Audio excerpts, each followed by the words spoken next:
Dear Srimati and Shri P. Nagaratnam, Vasavi Charitable Trust wishes you a very happy marriage anniversary day.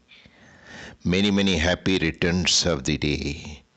We pray the Almighty for a lovely, healthy, prosperous, and long married life. May Vasavi Mata shower her choicest blessings on you and on all your family members. God bless you.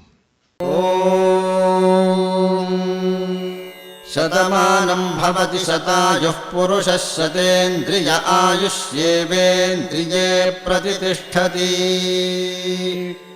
शतमानं भवति शतमानकं शतमानं भवति शतायुः शतायुर्भवति शतमानकं शतमानं भवति शतायुः शतमानमिति शतमानं भवति शतायुः शतायुर्भवति शतायुः पुरुषः शतायुर्भवति शतायुः पुरुषः शतायुः पुरुषः